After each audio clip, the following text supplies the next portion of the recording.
선생님이 있고 제자가 있습니다. 제자란 선생님의 말씀을 듣고 말씀대로 살아가는 사람을 의미하겠죠.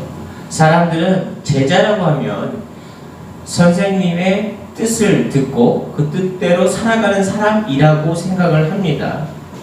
제자란 선생님의 말씀 그리고 그 뜻대로 살아가는 사람을 의미한다고 생각합니다.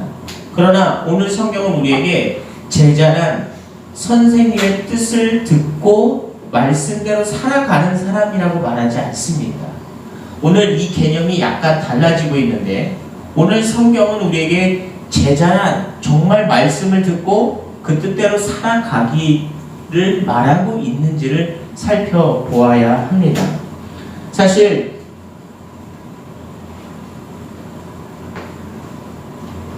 오늘 성경을 보면 예수님께서는 자신이 원하는 사람을 부른다라고 되어 있어요. 예수님께서는 이미 자신이 계획하고 자신이 생각한 사람을 선택합니다. 자신이 원했다라고 하는 얘기는 무슨 얘기가 되냐면 선택을 받은 사람의 능력이나 선택을 받은 사람의 의도는 상관하지 않는다입니다. 그러니까 지금 이 상황의 의역으로 볼 때 제자의 의도는 중요하지 않다이죠. 제자의 생각은 상관이 없고 제자의 뜻도 상관이 없고 중요한 건 제자의 능력도 상관이 없습니다. 하나님께서 자기가 원하는 자들을 부르셨으니 그 사람들을 성경은 12명이라 하고 12제자라고 말씀을 하세요. 이미 예수님은 그의 뜻대로 모든 것을 계획하셨고 모든 것을 상황에 맞게 움직이고 계시고 하나님의 뜻대로 사람을 부르셨는데 그 사람이 바로 제자라는 거죠. 그러면 제자들은 자기의 생각과 뜻, 중요한 건 자기의 능력, 이 모든 것을 중요시 여길 필요가 없다는 겁니다. 좀 더 다른 의미로 생각하자면 예수님의 제자들은 자기의 능력을 자랑할 필요도 없다는 거예요. 좀 생각을 바꿔서 한번 얘기해 봅시다. 지금으로 얘기하면 목사님,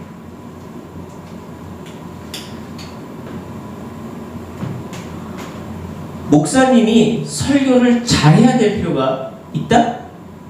성경적으로 얘기하면 목사님은 설교를 잘해야 목사다 아니에요. 장로님, 권사님, 집사님 모든 성도들 중에서도 능력이 뛰어나야 훌륭한 장로님, 훌륭한 권사님 아니에요. 이런 모든 직분자들이 능력을 자랑할 필요가 없다라고 성경은 말하고 있습니다. 그럼 뭘 자랑할 수 있을까요? 우리를 목사로 부르고 우리를 장로로 부르고 우리를 권사로 부르고 내지는 우리를 주님이 사랑하는 성도로 부르시고 주님이 사랑하는 우리 어린아이로 부르셨던 주님, 누가 부르셨습니까? 그 주님이 우리를 부르셨으니 내가 자랑할 것은 나의 능력이 아니라 나를 주님이 부르셨다. 이것을 자랑해야 될 줄 믿습니다. 그러니 우리가 무슨 생각을 하든 무슨 뜻을 갖고 있든 무슨 능력을 갖고 있든 우리의 자랑은 바로 주님이 나를 부르셨다.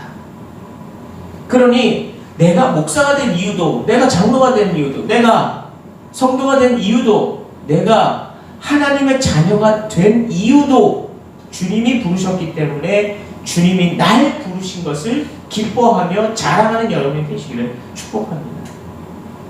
그러니 내가 하는 일이 자랑거리가 되어서는 안 되죠.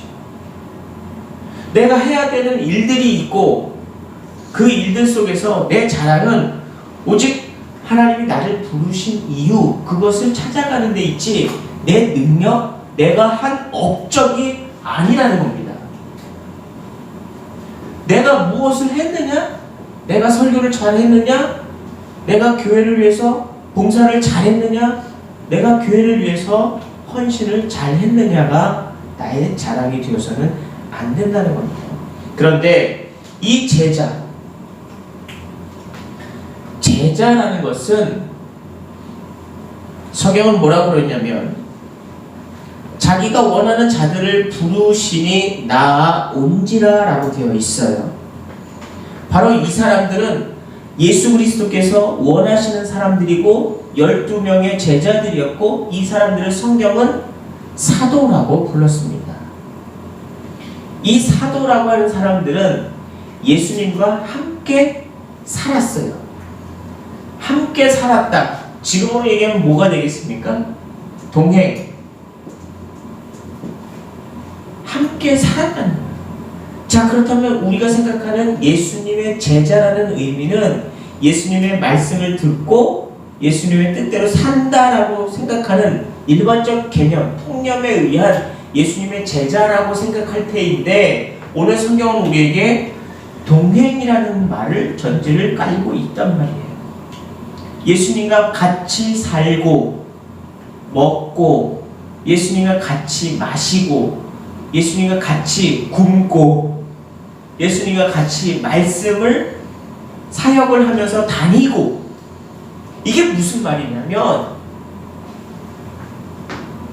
선생님의 말씀을 듣기, 그의 뜻대로 살기, 그렇게 개념이 정리되어야 될 게 아니라 이 동행의 말은 예수님과 같이 그의 모습 그대로 살라라는 게 바로 제자의 의미입니다.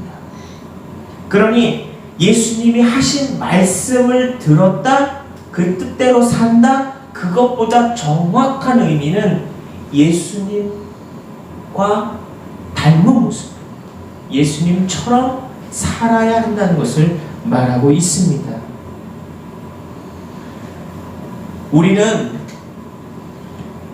우리의 뜻대로 선택받은 자가 아니에요. 예수님께서 우리를 부르시고 우리를 당신의 사명자로, 당신의 뜻대로, 당신의 축복으로 우리를 하나하나 선택한 사람들입니다. 그래서 선택되어진 우리들은 주님의 뜻대로라고가 아니라 주님이 살았던 모습으로 살아야 될 줄 믿습니다. 예수님이 어떻게 사셨나요? 예수님은 병도 고치셨고요. 예수님은 기적을 일으키신 분이에요. 그리고 예수님은 고난 속에서도 하나님의 말씀을 순종했던 분입니다. 그런데 예수님께서 제자들을 부르셨던 제일 큰 이유는 바로 동행에 있어요.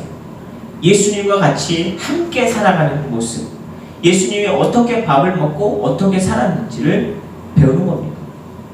그러니 우리가 예수님과 함께 두루 다니면서 함께 지내면서 먹고 입고 할 때 예수님을 따라 사는 거예요. 자, 그러면 언제 기도해야 했고 어떤 순간 하나님을 만나고 기도해야 하는지, 어떤 순간에 어떻게 결정해야 하는지, 어떤 상황에서 말씀을 떠올려야 할지를 보게 된다는 거죠. 그러니 우리가 모든 상황 속에서 예수님이 했던 대로 살아가야 됩니다. 예수님처럼. 자, 두 번째는 어떤 의미가 있습니까? 이 12를 세우셨으니 이는 자기와 함께 있게 하시고 또 보내사 전도도 하며. 이 전도라는 말은요, 전도, 파송. 예수님께서 제자를 삼으시고 두 가지의 중요한 단서를 알고 계신데요. 첫 번째는 이 파송입니다. 파송은 특별한 임무를 부여받고 보냈다라는 의미가 있어요. 사실 아무 이유가 없는 게 아닙니다. 바깥에서 놀고 있는 동생에게 엄마가 말합니다. 동생에게 밥 먹으라고 불러. 그러면 나가죠. 그럼 이유가 있어요. 동생을 불러야 됩니다. 그런데 나가서 같이 놀면 안 되는 거죠. 이유가 있어요. 보낸 이유가 있단 말이죠. 바로 이것이 파송의 의미입니다. 이유가 있고 목적이 있는 거예요. 반드시 보낸 이유를 따라야 하는 것이 파송의 의미입니다. 예수님께서 제자를 세우시는 것의 이유는 파송하다라는 의미가 있어요. 무엇을 파송합니까? 두 번째, 예수님께서 제자를 세우실 이유는 파송하여 전도도 한다라는 건데, 이 전도라는 말은 믿음이 없는 사람에게 믿음이 있는 사람이 가서 믿음이 있도록, 믿음이 세워지도록 돕는 일을 말해요. 쉽게 말하면 예수님 믿으세요 라고 말하는 겁니다. 이걸 두루 하나로 묶어보자면, 우리는 전도를 하기 위해서 파송받은 사람이라는 의미가 담겨져 있습니다. 그러니 우리가 교회를 잘 다닌다? 예수님의 제자다라고 말하는 것에는 예수님 뜻대로, 말씀대로 아니요. 예수님의 모습대로 살아야 하며, 예수님의 모습대로 살아가는 그 모습에는 예수님이 제자를 세운 것처럼 예수님의 사람들을 만들어 가야 돼요. 가서 말씀을 전해서 두루 제자를 삼고 하나님 나라로 부르심을 받게 하라. 이것이 예수님이 제자를 삼았던 이유입니다. 그런데 굉장히 특별한 말씀이 숨어 있습니다. 그 제자들이 어떠한 능력을 갖고 있느냐면 권능을 갖고 있어요.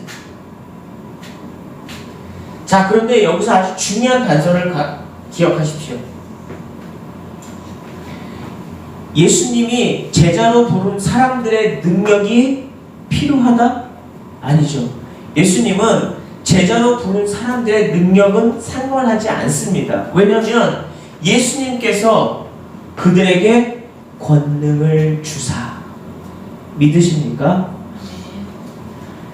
예수님은 제자로 부른 모든 사람들에게 그들의 능력과 업적을 보고 선택한 것도 아니고, 그들이 말발을, 그들이 행동을, 그들의 선함을, 그들의 능력을 보심이 아니요, 부르심을 받은 그 제자들에게 권능을 주십니다. 이 권능은 바로 귀신을 쫓아내는 능력입니다.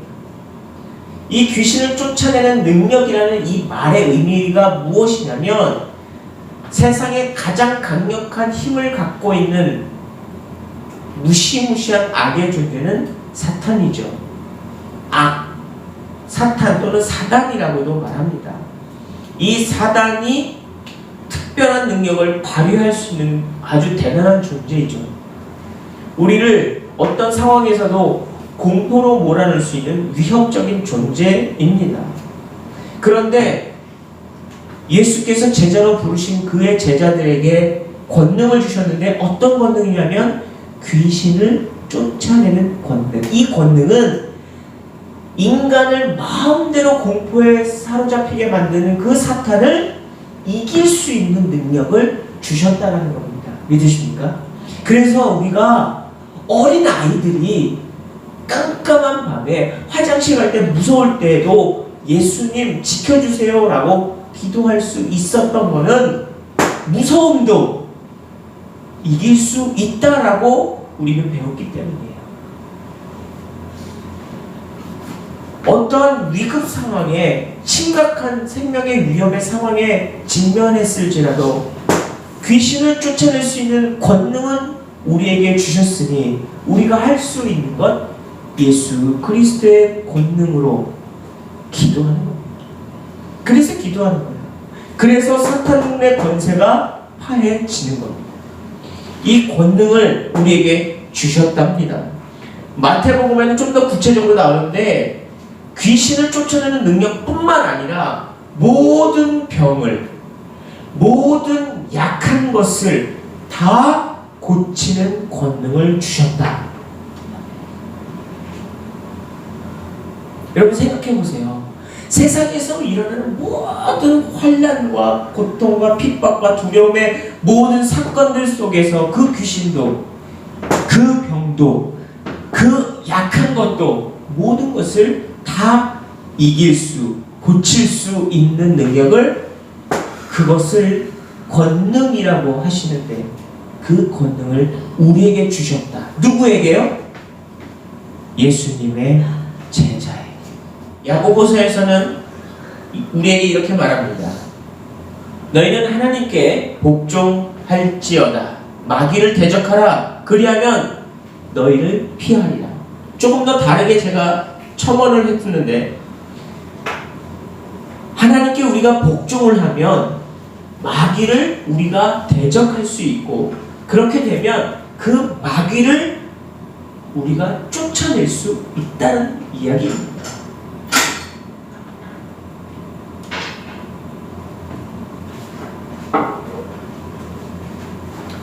예수님의 제자가 된다는 것은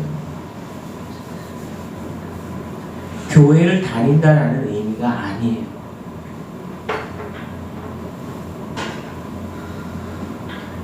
예수님의 제자가 된다는 것은 예수님이 살았던 인생 그대로의 모습으로 예수님처럼 사는 것을 의미합니다. 예수님의 제자가 된다는 것은 교회를 열심히 다닌다는 뜻이 아니라 우리의 생각과 뜻과 우리의 능력과 상관없이 우리에게 새로운 권능을 주신다는 의미입니다. 예수님의 제자라는 것은 우리에게 그 권능을 허락하셨으니 나아가서 제자를 삼는, 전도를 하는 특별한 의미의 파송의 의미를 받은 자가 예수님의 제자라는 것을 깨달으시기를 축복합니다. 우리가 해야 될 것, 특별한 권능을 가지고 말씀으로 서서 그 말씀을 전하는 여러분이 되시기를 축복합니다. 기도하겠습니다.